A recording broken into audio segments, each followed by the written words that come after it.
سر تکیے پر رکھے آنسو بہانے لگی۔ میں نے اپنی ماں کو زید کی حالت کے بارے میں کچھ نہیں بتایا تھا کیونکہ میری ماں پہلے ہی غموں کی ماری تھی۔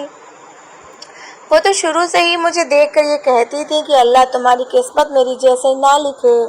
میری ماں جوانی میں ہی بیوہ ہو گئی تھی۔ تھوڑی دیر میں ہی پھر سے جیٹ کا فون آیا اور انہوں نے بتایا زید ہوش میں آ چکا ہے، مگر اس بار ڈاکٹر نے زید کو ایک ٹیسٹ لکھ کر دیے ہیں۔ ڈاکٹر نے کہا ہے کہ زید کے تمام ٹیسٹ جلد سے جلد کروائے جائیں، اس لیے ہمیں آنے میں دیر ہو جائے گی۔ مجھے زید کے لیے بہت فکر ہو رہی تھی۔ میں نے پریشان ہوتے ہوئے اپنی امی کو کال کر لی، یہ سوچتے ہوئے اب زید کی طبیعت ٹھیک نہیں لگ رہی، اس لیے امی کو بتانا بھی ضروری ہے، پھر سسرال والے کہیں گے کہ ایسے موقع پر کوئی بھی زید کی خیریت معلوم کرنے کے لیے نہیں آیا۔ یہی سوچتے ہوئے جب میں نے اپنی امی کو کال کی تو میری ماں میری بات سنتے ہی رونے لگی، یہ کہتے ہوئے کہ اللہ تمہاری قسمت میری جیسی نہ لکھے۔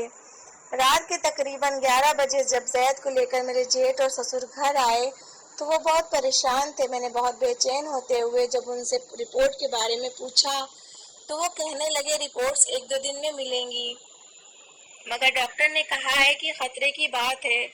یہ سنتے ہی میری نئی نویلی جیٹھانی منہ بناتے ہوئے میری ساس کی طرف دیکھتے ہوئے کہنے لگی، کچھ لوگوں کے قدم بہت ہی منحوس ہوتے ہیں، ان کی وجہ سے دوسرے کی بھی قسمت میں آنے والی خوشیاں رخ موڑ لیتی ہیں۔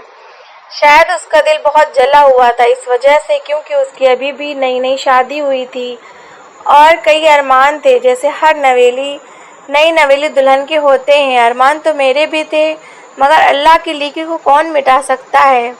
اگلے ہی دن میری ماں آ گئی، وہ زید کو دیکھ کر روتی رہیں اور باتوں ہی باتوں میں میری ساس نے میری ماں کو میرے حوالے سے منحوس کہتے ہوئے بہت باتیں سنائیں۔ یوں میری ماں ان کی باتیں سن کر بوجھل دل لیے وہاں سے چلی گئیں۔ وہ 1-2 دن میں نے بہت مشکل سے گزارا اور ہر وقت اللہ سے دعائیں کرتی رہی کہ زید کی رپورٹ بالکل ٹھیک آ جائے۔ رپورٹس کے آتے ہی سب گھر والوں پر جیسے آسمان گر پڑا۔ رپورٹس کے مطابق زید کو برین ٹیومر تھا۔ میں رپورٹس کو پڑھتے ہی اپنے آپ کو زید کی بیماری کی ذمہ دار سمجھنے لگی، کیونکہ شادی سے پہلے زید بالکل ٹھیک تھا اور ایک دم سے زید کو برین ٹیومر ہو گیا، وہ بھی 3rd اسٹیج میں تھا۔ زید کی حالت دن بدن بگڑتی جا رہی تھی۔ یوں تو گھر والوں نے اسے ایک سے بڑھ کر ایک ڈاکٹر کو دکھایا، مگر ہر بار نا امید ہو کر لوٹ آتے۔ پھر ایک ڈاکٹر نے تھوڑی امید دکھائی اور اس نے کہا کہ آپریشن کے بعد اس کا ٹیومر نکال دیا جائے گا، مگر اس آپریشن کے نتیجے میں ہو سکتا ہے کہ زید کی آنکھوں کی روشنی چلی جائے، یادداشت میں بھی مسئلہ ہو سکتا ہے، اس کے علاوہ جسم کے کسی بھی حصے پر اثر ہو سکتا ہے کیونکہ یہ دماغ کا مسئلہ ہے اور آپریشن کرتے وقت کوئی بھی مسئلہ پیش آ سکتا ہے۔ کہنے کا مقصد یہ ہے کہ آپریشن بہت نازک اور بڑا ہے، مگر آپریشن کے علاوہ ہمارے پاس کوئی چارہ بھی نہیں۔ یوں ہی زید کو ڈاکٹر کے پاس لے کر پھرتے پھرتے 2 مہینے گزر گئے۔ جس دن زید کا آپریشن تھا اس دن میری طبیعت بہت ہی خراب لگ رہی تھی، مجھے کچھ بھی اچھا نہیں لگ رہا تھا، میرے سر میں بہت درد تھا اور تھکاوٹ بھی بہت محسوس ہو رہی تھی۔ پہلے میں سمجھی شاید یہ ٹینشن لینے کی وجہ سے ہو رہا ہے، مگر اسی شام مجھے الٹیاں آنے لگیں اور مجھے شک ہوا کہ شاید میں امید سے ہوں۔ اب حالات ایسے تھے نہیں کہ میں کسی ڈاکٹر کو بھی نہیں دکھا سکتی تھی، اس لیے میں خاموش رہی۔ زید کا آپریشن کامیاب ہو گیا، مگر اس کو ہوش نہیں آیا تھا۔ جب اس کو ہوش آیا تو وہ صحیح سے بول نہیں پا رہا تھا۔ ڈاکٹر سے پوچھا تو ڈاکٹر نے بتایا، آپ خوش قسمت ہیں، زید کا آپریشن ٹھیک ہو گیا ہے، مگر پوری طرح سے ٹھیک ہونے میں اس کو بہت وقت لگے گا، آپ لوگوں کو صبر سے کام لینا ہوگا۔ 1 ہفتے تک زید اسپتال میں ہی ایڈمٹ رہا۔ جب اس کی کچھ طبیعت سنبھلی تو اس کو گھر میں لے کر آئے۔ جس دن زید گھر میں آیا، کمرے میں مجھے اکیلا پا کر میرا ہاتھ پکڑتے ہوئے مجھ سے کہنے لگا، مجھے معاف کر دو، میں تمہیں ایک دن بھی خوش نہیں رکھ سکا۔ میں نے تم سے کتنے وعدے کیے تھے، مگر میں اپنا کیا ہوا ایک وعدہ بھی نہیں نبھا پایا۔ یہ کہتے ہوئے اس کی آنکھیں نم ہو گئیں۔ مجھے اس کی یہ باتیں سن کر بہت رونا آ رہا تھا۔ پھر میں نے اپنے آپ کو مضبوط کیا، اگر میں اس کے سامنے رو پڑی تو وہ ہمت ہار بیٹھے گا، اور ویسے بھی وہ اس حالت میں ہے، اسے پریشان کرنا خطرناک ثابت ہو سکتا ہے۔ میں مسکراتے ہوئے زید کو دلاسا دینے لگی۔ میری ماں اور میرے بھائی جب زید کا پتہ لینے آئے، جانے میری ساس کو کیا ہو گیا، وہ میری امی سے کہنے لگیں آپ اپنی بیٹی کو اپنے ساتھ کچھ دن کے لیے لے جائیں۔ جب انہوں نے ایسا کہا تو میں ان کی بات سمجھ نہیں پائی۔ انہوں نے اس قدر سخت لہجے میں کہا تھا کہ میری امی واپس پلٹ کر کوئی جواب نہ دے سکیں اور نہ ہی پوچھ پائیں۔ میری ساس میری امی کو اپنا فیصلہ سنا کر وہاں سے چلی گئیں، جبکہ میں یہ سنتے ہی بہت حیران ہوئی۔ میں زید کو اس حالت میں کیسے چھوڑ کر جا سکتی تھی؟ مگر یہ بات میرے بھائی نے بھی سن لی تھی۔ وہ غصے میں آیا اور زبردستی مجھے وہاں سے لے کے آ گیا۔ انہوں نے مجھے زید سے ایک بار بھی بات نہیں کرنے دی۔ مائکے میں آ کر بھلا مجھے کہاں چین آنے والا تھا؟ میں نے کئی بار زید کو کال کی مگر زید نے کال اٹینڈ نہیں کی۔ وہ کال اٹینڈ کر بھی نہیں سکتا تھا کیونکہ موبائل ڈاکٹر نے سختی سے منع کیا تھا کہ زید زیادہ دیر بات نہ کرے، جانے اسے ان لوگوں نے کیا کہا ہوگا۔ کچھ دن میں نے بہت مشکل سے اپنے مائکے میں گزارے اور پھر اپنی ماں سے کہنے لگی آپ بھائی سے کہیں کہ مجھے زید کے پاس چھوڑ آئے، مجھے ایسا لگ رہا ہے کہ کچھ بہت ہی برا ہو جائے گا۔ آپ لوگ یہ سب کیسے کر سکتے ہیں؟ وہ میرا شوہر ہے، کسی کو حق نہیں ہے کہ کوئی مجھے اس سے جدا کرے۔ مگر میری ماں مجھ سے کہنے لگی تمہاری ساس تمہیں منحوس سمجھ چکی ہیں اور اس لیے اس نے تمہیں ادھر بھیجا ہے تاکہ وہ اپنے بیٹے کا علاج کروا سکے، اور اگر تم اس بیچ چلی گئیں اور زید کو کچھ بھی ہو گیا تو تمہیں زندہ نہیں چھوڑے گی، اور ویسے بھی وہ ان کا بیٹا ہے۔ سبھی میرے خلاف ہو گئے، یہاں تک کہ میری ماں بھی۔ پھر میں نے مجبور ہوتے ہوئے اپنے سسر کو کال کی۔ 2 بار تو سسر نے کال اٹینڈ نہیں کی، مگر تیسری بار کال کرنے پر انہوں نے کال اٹھاتے ہی کہا اب تم کیا چاہتی ہو؟ زید اس دنیا میں نہیں رہا۔ یہ سنتے ہی مجھے ہوش نہیں رہا، مجھے اپنے کانوں پر یقین نہیں آ رہا تھا۔ مجھے تو کچھ سمجھ نہیں آ رہا تھا کہ میں ان سے کیا پوچھوں اور کیا بولوں۔ صرف میں نے ان سے اتنا بولا یہ کیسے ہوا اور کب ہوا، کیونکہ مجھے امی کے گھر میں آئے ہوئے صرف 2 ہی ہفتے ہوئے تھے۔ انہوں نے میرے سوال کو سننے کے بعد کال کاٹ دی اور اس کے بعد انہوں نے کبھی بھی میری کال اٹینڈ نہیں کی۔ جبکہ میں نے اپنے گھر میں بتایا تو گھر میں عجیب سا ماتم چھا گیا۔ یہ ایسا ماتم تھا جو مجھ سے زیادہ میرے گھر والوں نے منایا، یعنی اب وہ سب مجھے منحوس سمجھنے لگے۔ میں نے بہت مشکل سے اپنی ماں کو منایا اور اپنے سسرال پہنچی، جبکہ میرے بھائی اس بات پر بھی سخت ناراض تھے۔ انہوں نے ہمیں بتانا ضروری نہیں سمجھا اور تم کس منہ سے اس گھر میں جاؤ گی؟ مگر میرے دل کو چین نہیں آ رہا تھا۔ جب میں اپنے سسرال والے گھر میں پہنچی تو وہاں پر تالا لگا ہوا تھا، کیونکہ میں وہاں پر نئی نویلی دلہن بن کر گئی تھی، اس لیے کسی پڑوسی کے بارے میں بھی کچھ نہیں جانتی تھی۔ خیر میری ماں نے ساتھ والے پڑوسی سے پوچھا کہ میرے سسرال والے کدھر ہیں، تو انہوں نے بولا کہ وہ یہ گھر چھوڑ کر چلے گئے ہیں۔ جب میری ماں نے زید کے بارے میں پوچھا تو انہوں نے کہا کہ ہمیں اس کے بارے میں کچھ نہیں معلوم۔ دوسرے پڑوسی سے پوچھا تو انہوں نے کہا کہ ہم تو 1 ہفتہ پہلے ہی کرائے کے مکان میں آئے ہیں، تو ہمیں نہ ہی زید کے بارے میں کچھ معلوم ہے اور نہ ہی ان کے گھر والوں کے بارے میں۔ میری ماں مجھے کوستے ہوئے گھر میں واپس لے آئیں، یہ کہتے ہوئے کہ وہ تم سے پیچھا چھڑانا چاہتے ہیں اور انہوں نے چھڑا لیا، اور اب زید اس دنیا میں نہیں رہا۔ تم گھر میں بیٹھو اور اپنی عدت پوری کرو۔ عدت کیا پوری کرنی تھی؟ میری طبیعت دن بدن اور بگڑتی گئی۔ میری حالت کو دیکھتے ہوئے میری بھابھی مجھ سے کہنے لگی کہیں تم امید سے تو نہیں؟ تمہاری حالت کو دیکھتے ہوئے مجھے شک ہو رہا ہے۔ جبکہ دوسری بھابھی بولی ہائے ربا، اب ایک اور ذمہ داری سنبھالنی پڑے گی، جبکہ ابھی تک یہ معلوم نہیں تھا کہ میں امید سے ہوں۔ خیر ان کے کہنے پر میری ماں گھر میں ایک نرس کو لے کر آئیں اور اس نے کہا کہ میں سچ میں امید سے ہوں، بلکہ وہ مبارکباد دیتے ہوئے کہنے لگی خوشخبری ہے۔ یہ الفاظ سنتے ہی مجھے کوئی خوشی نہیں ہوئی، کیونکہ زید اس دنیا میں نہیں رہا تھا، تو یہ خوشخبری کس کے لیے ہونی تھی؟ سب میرے بچے کو اس دنیا میں آنے سے پہلے ہی بوجھ سمجھنے لگے تھے۔ دھیرے دھیرے وقت گزرتا رہا اور وہ دن بھی آ گیا جس دن میں نے بیٹے کو جنم دیا۔ میرا بیٹا بالکل زید کی طرح ہی دکھتا تھا۔ میں اپنے بیٹے کو گود میں لے کر آنسو بہانے لگی اور کچھ دن کی زید کی محبت یاد کرنے لگی، کیونکہ میرا اور زید کا ساتھ ہی کتنا تھا، مگر میرے ساتھ اس کی کچھ یادیں ہی میری زندگی گزارنے کا ذریعہ بنی۔ جب میں نے بیٹے کو جنم دیا تو میرے بھائی امی سے کہنے لگے آپ اس کی شادی کہیں اور کروا دیں، مگر میرا دل نہیں مانتا تھا کیونکہ میں نے زید کو اپنی آنکھوں سے کفن میں نہیں دیکھا تھا۔ مجھے یقین تھا کہ زید زندہ ہوگا، پھر دل میں یہ بھی سوچتی کہ اگر وہ زندہ ہے تو اس نے کبھی کال کیوں نہیں کی، جبکہ میرا نمبر تو وہی ہے۔ میں نے اپنا فون نمبر نہیں بدلا تھا اور ہمارے گھر کے بارے میں بھی اسے معلوم تھا۔ میری ماں نے بھی مجھ پر بہت زور دیا کہ دوسری شادی کر لو، میری زندگی کا کچھ نہیں معلوم۔ میں اپنی ماں سے کہنے لگی میں کسی اسکول میں نوکری کر لوں گی اور اپنے بیٹے کو پال پوس لوں گی، میرا بیٹا میرے پاس ہے، میں اس کے سہارے زندگی گزار لوں گی۔ دھیرے دھیرے وقت گزرتا رہا اور میں نے اسکول میں نوکری شروع کر دی، بیٹے کو بھی ساتھ ہی لے جاتی تھی، گھر میں اس کو کس نے سنبھالنا تھا، زندگی تو اب گزارنی تھی۔ دن گزر رہے تھے، ایسے میں میرے بڑے بھائی کا ٹرانسفر ہو گیا، ان کا ٹرانسفر دوسرے شہر میں ہوا۔ مجھ سے کہنے لگے تم بھی ہمارے ساتھ چلو، میں بھی ان کے ساتھ ہو گئی کیونکہ دونوں چھوٹے بھائی مجھے بالکل بھی نہیں پوچھتے تھے، یہ سوچتے ہوئے کہ بڑا بھائی ہے کچھ تو خیال رکھے گا، جبکہ میری ماں وہیں پرانے گھر میں ہی رہی۔ میں اپنے بڑے بھائی کے ساتھ نئے شہر میں آ گئی۔ میری کون سی سرکاری نوکری تھی، پرائیویٹ اسکول میں پڑھاتی تھی۔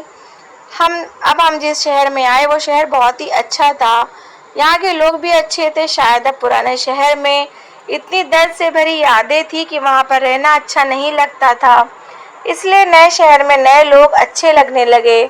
نئے شہر میں حالات بھی کچھ بہتر ہو گئے، بہتر اس حوالے سے ہوئے کہ ایک تو میرا ٹیچنگ میں تجربہ تھا اور دوسرا بھائی کے گھر کے پاس ہی ایک پرائیویٹ اسکول تھا، میں نے وہاں پر ٹیچنگ شروع کر دی۔ اسکول کی میڈم بہت ہی اچھی تھیں۔